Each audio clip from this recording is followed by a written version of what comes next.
Tā man šodien saruna tēma atkal būs pirts krāsnes. Man sauc Ivars Vallers un es diezgan sen nodarbojos ar pirtīm, ar pirts būvniecību, es uzcēlu vairākas pirtis. Un viena no lielajām lietām un problēmām, kas ir tā ir pirts krāsne.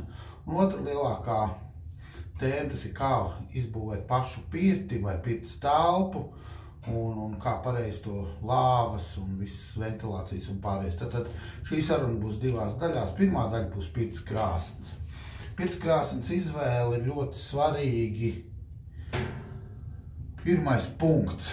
Tātad mūsdienās, lai jūs nodotu šo pirti, vai jums ir ēka, kurā jūs iebūvējat pirti, vai jūs ceļat atsevišķi, nebūtu atšķirības, nebūtu svarīgi, bet svarīgi ir viens, lai šī pirts krāsne būtu certificēta, lai viņai būtu Eiropas kvalitātes certifikāts. Tātad, kāpēc tas ir vajadzīgs? Tas ir vajadzīgs tāpēc, lai jūs varētu nodot šo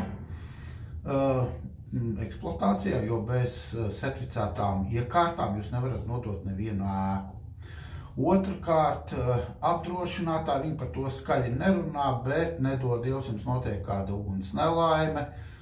Pirmais, ko pajautās, būs apdrošinātāji, pajautās, vai jūsu iekārts ir certificēts. Tātad pirts krāsnes, skurstenis, elektroinstalācijas un visam ir jāatbilst attiecīgi, kāda ir Eiropas Savienības noteikumi.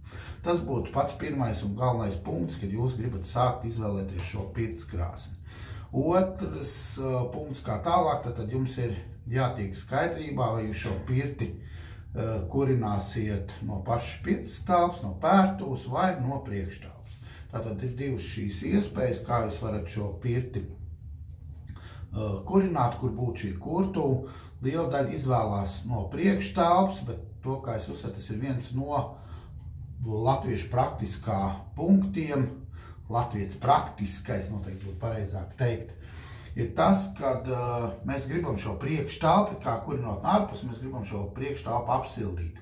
Tad es jūs apēdināšu, ka 95% šie pirts krāsnes nav paredzēts priekštelpas apkurināšana. Tātad, ja jūs arī kurināsiet viņu no priekštelpas, vai tur būs lielāks šis stikls, vai mazāks, vai kurtuvs, tas nebūtu tik svarīgi, jo viņi tam nav paredzēti. Un tātad tur jums būs skaists uguns, jā, jūs varēsiet redzēt, bet pašu pirts priekštelpu viņi nesildīs. Ja, tas tām nav domāts un tas nestrādā tīri pēc fizikas likumiem.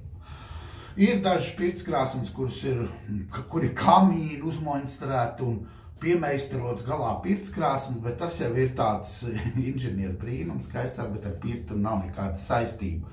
Un vēl jūs atceraties, pirts krāsnes ir paredzēts pirts kurināšanai, nevis pirts mājas sildīšanai, nevis silto grīdu kurināšanas.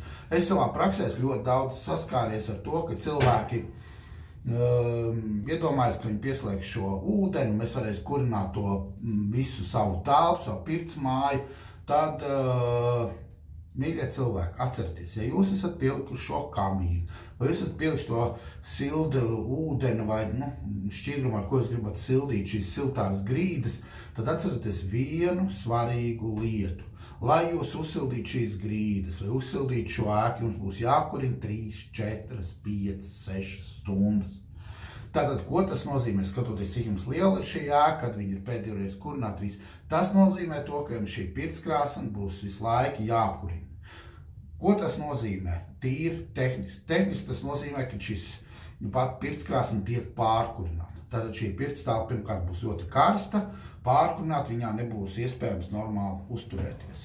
Otrkārt, tas bojās akmeņus, jo akmeņi visu laiku būs ļoti pārkarsuši un viņi drups, plīsīs. Tā trešais tik ilgstoši kurināt šīs pirts krāsnes, visas pagaidām, kas ir pieejamas mūsu tirgū, viņas nav paredzētas tādai milzīgai kurināšanas slodzei. Tātad šī pirts krāsnes ātri izdegs. Ja, tātad liela slodze, metāls nogurst, izdeg un tātad pēc pāris gadiem jums šī pirts krāsnes beigs savu darbību. Tas būtu viens no šīm kurināšanas jautājumiem. Nākošais ļoti bieži jautājums metālu biezums, kādu vajadzētu izmantot pirts krāsni. Standarts pirts krāsni izmanto tātad pat kurtu, tad tā ir 6 mm un 3 mm pārējais. Kāpēc?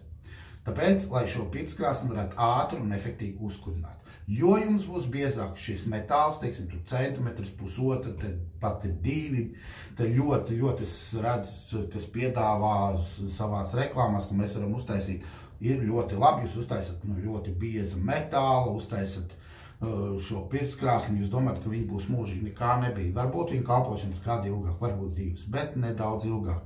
Kāpēc? Tāpēc, ka šeit atkal slēpjas tā pašā kurināšanā.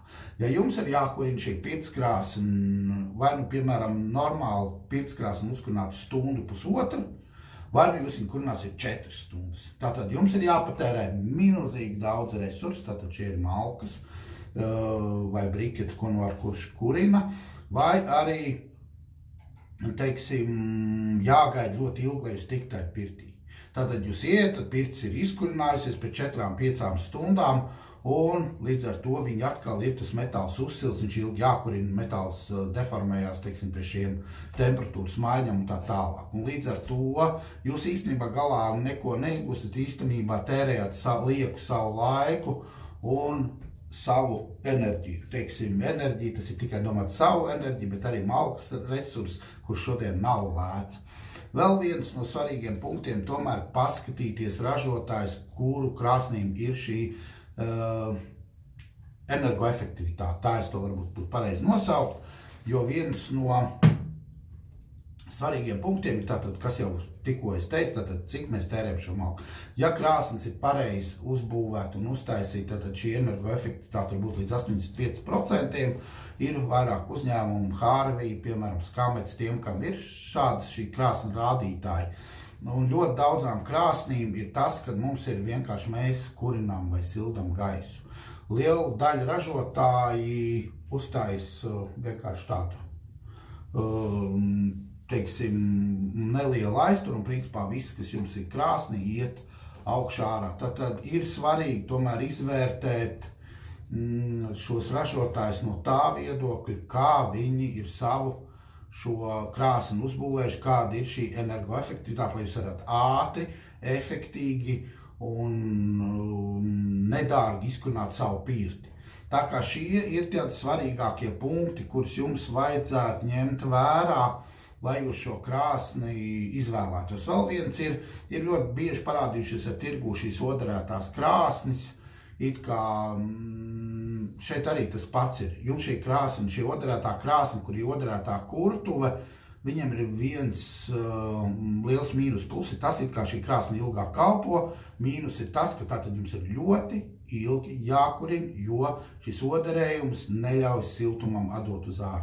Tātad jūs atkal tērējat ļoti daudz resursu. Tātad visus šos punktus, ko es šai sarunā nosaucu, jums vajadzētu noteikti ņemt vērā, lai izvēlētos šo pirtskrāsni.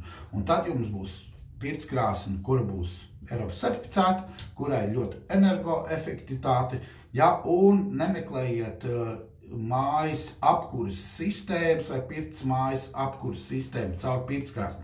Pirtskrāsni vienīgi ir paredzēta pirts telpas kurināšana, lai mēs varam nākt pērtuvē, lai mēs varam labi nopērties vieglu garu.